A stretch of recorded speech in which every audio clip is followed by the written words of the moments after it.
Hello and welcome to Matrix Live. Today my guest is Andy, the tech lead of the Element Web team, whom you might have seen previously to talk about deleting state. Today Andy is here with me to talk about a tough problem. Stuck notifications in Element Web. Andy, welcome. Thank you. Hello. Sorry, I have a nasty cold, so if I sound horrible or I sniff, I apologize. No worries, it's going to be okay. I don't think it's worth beating around the bush. Element Web started marking some rooms as unread, even if the user has read all the messages. So this can take several forms, from the little dot we have next to the room name being marked in bold, or the little counter next to the room going completely crazy when you switch to a room and back. So what is happening? What has been causing that, and what are you trying to do to fix that? Yeah, so there are a lot of things going on that all get kind of lumped under this same thing. I think probably the worst thing is when you've read everything in the room, but Element Web insists that you haven't read something and you can't find out how to make that go away. But there are also multiple other problems, like you mentioned, and they all come down to the way that we process receipts. And receipts are a way of saying, I've read a message, and they've undergone some changes relatively recently, especially when we introduced threads. And we've uncovered some kind of in-principle problems with the way that's designed and some bugs that have been very hard to track down. But we are working on them and tracking them down. All right. So, do you have a sort of more technical explainer in terms of what specifically in the receipts and the threads is posing more of a problem than previously? Yeah. So, would you like me to go into my presentation that I've written? Please go ahead. Yeah. Okay. Let me sort out Windows. Not Microsoft Windows, you understand. Okay, yeah. So I've been thinking about this stuff and trying to gather the information or the knowledge that I've acquired about how this stuff works. I've written this little thing, so hopefully that will help explain a little bit. And maybe it'll just explain why it's difficult, but hopefully also it might help other people who are trying to implement the same kind of thing in other clients. So the real question is, how do you decide whether a room is bold in the room list? Well, that's the way Element Web represents it, and whether there's a little number next to it saying how many messages have come in that you haven't read. But also, should I put a dot next to the threads button in Element Web saying you've got a thread that you haven't read? And then each thread inside there could have a dot next to it saying you haven't read something in this thread. So that's the kind of scope of the problem, like figuring out messages you haven't read yet. And on the face of it, it seems like there should be a very simple answer, which is something along the lines of, is there a visible message after the latest receipt that I've got for myself?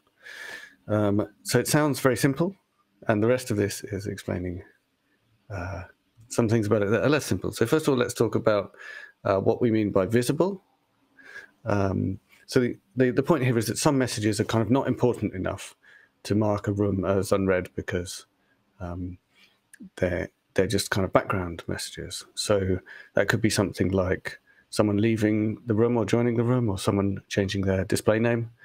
And it partly depends on your preferences as a user, what you consider invisible or visible. But we have some kind of implementation of it in Element Web. One idea that we had quite early in this discussion was we actually got some design docs about what should show up in the message preview in the room list, and we thought, well, maybe just anything that shows up in the message preview would also be something that makes the room look unread. In actual fact, it doesn't quite work out because we don't want reactions to make a room unread. So if someone reacts to a message, we don't want that the room to kind of highlight to you that you need to go back and read it. We just don't think that's important enough. But that can appear in a message preview. Also, if you redact or delete a message, that shouldn't make a room unread, but that could possibly appear in your message preview as well. So what we've worked out, we think are the right rules for this, are that normal messages make the room unread, but reactions don't. Editing a message does not make it unread. Deleting or redacting a message doesn't make it unread. In fact, deleting a message might make the room read, right? Because if the only messages you've got that were unread then get deleted, then the room becomes essentially read again. There's nothing interesting in there for you to look at. Right, and for the less technical yeah. users who are not very familiar with how Matrix works behind the scenes, what happens when you are actually redacting a message is that you send a sort of special message to say, oh, by the way, redact the previous message. So that's why it could be seen as a new message when actually you are deleting an old message. Exactly right. Yeah, thank you. Yeah, it's like a new. Yeah, it looks like a new message, but what the effect of that message is to delete the old message or attempt to remove the content of it. Yeah, and as I say in my little note there, I'm fairly sure Element Web mostly follows those rules, but I wouldn't be absolutely certain. Okay, so that was visible, but what about the word after? This is probably one of the hardest parts in that sentence that looked very simple, because it's not always clear what order the events or the messages that come through Matrix are in. In fact, there are two main ways of thinking about the order of things in Matrix. One is kind of informally called stream order. Started to call sync order, which is basically the order that messages come to you. If you ask the server, please can I have some more messages? We call that syncing. And when those messages come through, the order they come through in, I've called sync order. And it's approximately the same as what, at least in Synapse, the server, they call stream order. It's not actually exactly the same. So that's one thing, sync order or stream order. And the other thing is something called topological order, which is a confusing word for essentially ignoring what order the server saw the messages and instead using the information inside the messages about which message was prior to this one to order them, which sounds very good. Where it goes a bit funny is if two servers get separated from each other, so they have long chains of messages that are one after the other, after the other, after the other, that fork away from each other, two different streams of conversation because the two servers weren't connected. When you join those two streams back up again, topological order will end up with it alternating between conversation A and conversation B, which can look very confusing. Anyway, so that's a like too long introduction to something that you need to do a lot more reading of to really get your head around. But the point is, under normal circumstances, sync order or stream order and topological order are very similar, and so it's fine. We don't have to worry too much. And then when things go a bit funny with the network, they can get really, really different from each other. And the spec isn't clear what order we mean when we say a receipt is after, or receipt marks everything before it as read. So Element Web kind of tries to stitch these things together by trying to make everything be as close as possible to sync order, because that will agree with the server if the server is Synapse, because, or in general, we think that it will agree with the server because the server will give us messages over sync in the order it considers them to be in. But then the spec says when you use things other than sync, for example, when you're fetching a thread, all the messages in a thread, we use one of the other APIs, particularly in this case the relations API, and that is defined by the spec to return things in topological order, which, as I say, is normally the same and sometimes is different. And if we disagree with the server about which message is the last one in the thread or in the timeline, then we end up with stuck notifications because we have a receipt that we're trying to send, but the server says, no, you can't send that because it's before something else. And we end up thinking that that thread is still unread when actually we've read everything there. Does that make any sense at all? It does, actually. Okay, good. Anyway, point is, yeah, if you want to say something is after something else, you need to say what order they're in, and there is confusion about the order. Okay, so there are more things that we need to define from this sentence. In particular, the latest receipt. Receipts point at an event. So a receipt says, you have read this event.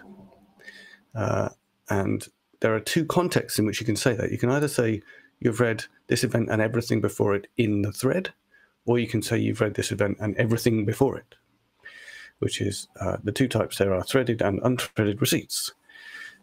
By the way, you can have a threaded receipt for messages in the main timeline, because the main timeline is kind of just another thread in this conversation. Okay, so here's my diagram about how threaded receipts work. So imagine a room where there's a main timeline, which is on the left in gray, and then there are two threads, thread 1 and thread 2. And there are messages in the main timeline and in each of those threads. And there are also receipts, which are illustrated by arrows here. So these are threaded receipts. So they only affect things in this thread. So we've got a receipt saying you have read main 2, and that means that you have read main 1, right? Because everything before main 2 is covered by that receipt.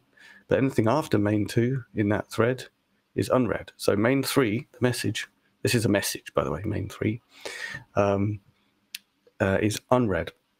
And similarly, in the other two threads, thread 1 has one message read and the other one unread, and then thread 2, they're both read. So thread 2 is completely read, whereas the main timeline and thread 1 still got some unread messages. So this is the kind of receipt that Element Web sends most of the time, because in Element Web, when you're looking at a room, you can see each thread separately. You can see the main timeline and then each of the other threads separately. So when you read something in Element Web, we send a receipt saying you read that message in that thread, and that is a threaded receipt. But there's another way of looking at Matrix, which is not to support threads or just not be thinking in a threaded mindset. And in that situation, we have a different type of receipt called an unthreaded receipt. And this is kind of backwards compatible with receipts before threads were invented. And it's the type of receipt that an unthreaded client, a client that doesn't know about threads, would use. And what you do for that is you get all your events, even though they're in all different threads, and you put them into a single order, which is sync order, hopefully. And then you have a receipt for one of them, and everything before them in that order is read, and stuff after that unthreaded receipt is unread. And this type of receipt is sent by, as I said, by unthreaded clients, or clients who don't support threads or don't display threads separately. But it's also sent by Element Web when you say mark room as read. So in some cases, Element Web will send an unthreaded receipt, but almost all the time it will send threaded receipts. Okay, so in order to figure out whether your message is read, we actually need to combine together all the threaded receipts and the unthreaded receipts, because just because you happen to be inside a threaded client at this moment doesn't mean that you're always inside a threaded client. Imagine you're using Element Web and also Element X. At the moment, Element X does not support threads, so you'll be getting unthreaded receipts from Element X, and you'll be getting threaded receipts from Element Web, and you need to combine them together to figure out which messages are read. So the rule is, if either a threaded or an unthreaded receipt marks your message as read, then it's read, right? Because that means either you read it on a threaded client or you read it on an unthreaded client.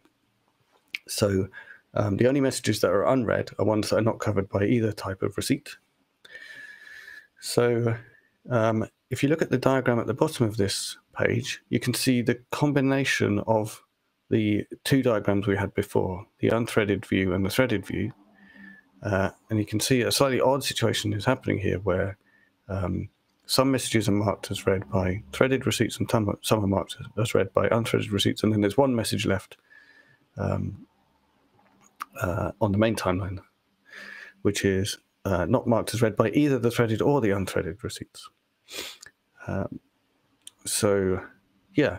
So it's important to say here, if you're an unthreaded client, if you ignore threaded receipts, then your users will have to read messages twice, because all the reading that they did on their threaded client won't register for you. You won't notice. So they'll have to read all those messages again when they come into into an unthreaded client. But it's not straightforward to understand which message is in which thread. There are rules. A message can be in a thread because it has a thread relationship in it, or because it's a reply to something that has a thread relationship in it, or a reaction to something that has a thread relationship in, or a reaction to a reply to something that has a thread relationship in it, and so on. So in order to get this right on an unthreaded client, you really have to understand threads quite well, which maybe is a problem with the way we've designed it. Okay, so just to clarify a bit more, I think I've said some of this stuff. Threaded clients tend to send threaded receipts, except when you mark a room as read. Unthreaded clients send unthreaded receipts. And yeah, a little bit of discussion at the bottom here about could we have done this differently? Like, for example, could we make Element Web send unthreaded receipts to help clients like Element X or other unthreaded clients cope with this situation without understanding threads? And my answer is not really. So what we could kind of fake it by saying, oh, I've noticed that you've read all the threads, so now I'm going to send an unthreaded receipt. And that would kind of work. It would help a bit. But it would also be weird, because sometimes people in the unthreaded client would see, oh, everything I read in Element Web is read. But then if they'd left one thing unread in a thread somewhere, then Element Web wouldn't be able to do that. So it wouldn't send an unthreaded receipt, presumably. So there'd be really inconsistent behavior there. So difficult to do something that makes it easy for unthreaded clients without having those clients support threaded receipts. Right, and here we are talking about one of the major features of Matrix, in the sense that most of the features of Matrix are backward compatible. So introducing threads does not break existing clients, and you can use a client that doesn't support thread and keep using threads, which is why the design of threads is seemingly so complex. That's a really good point. Yeah, the reason why the rules are complicated are so that there's at least some chance that people on unthreaded clients won't completely mess up the threads of people on threaded clients, and it will all look nice. So yeah, that's the reason why there's some of that complexity there. Yeah. Okay, so we haven't quite finished with clarifying what this sentence means about when I said, is there a visible message after the latest receipt? Because we also have to talk about what we mean by is there.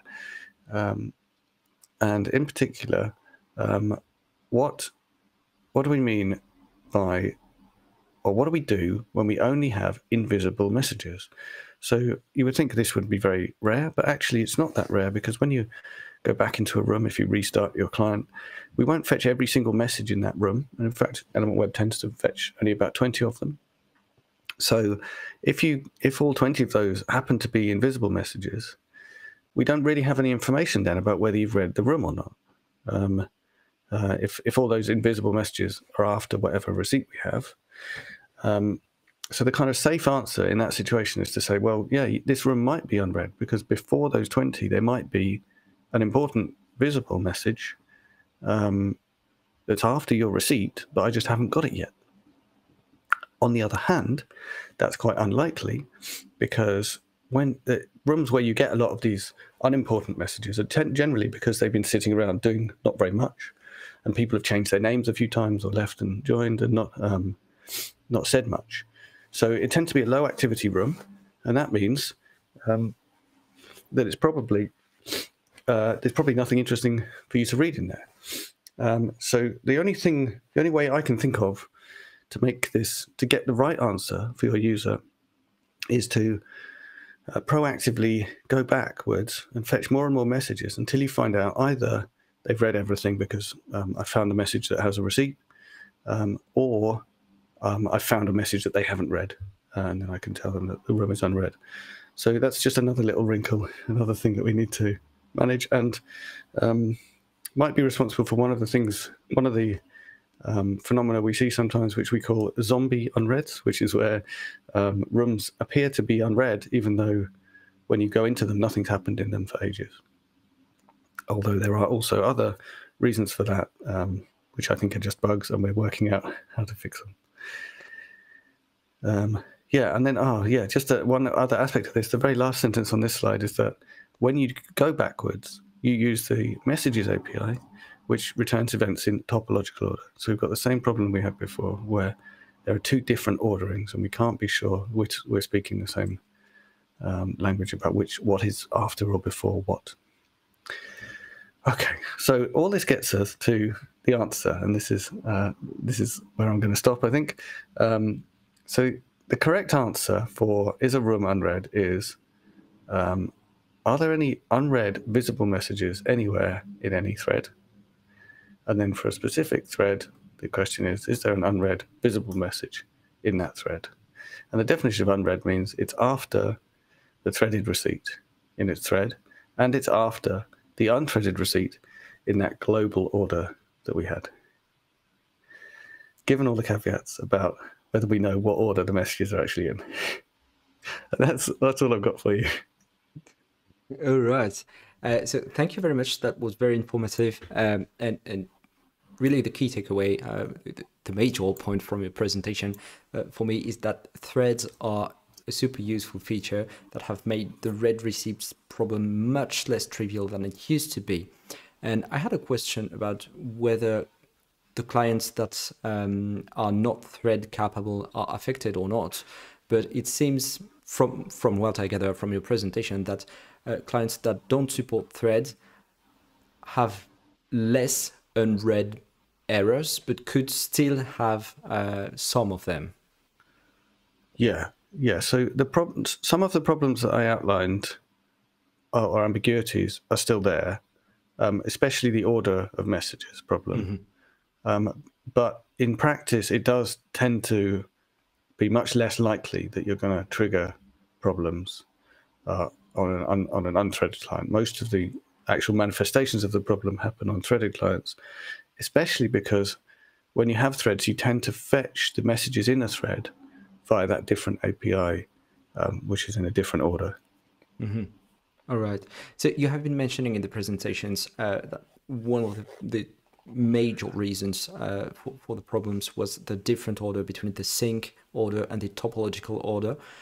So those are not specific to Element or to Synapse.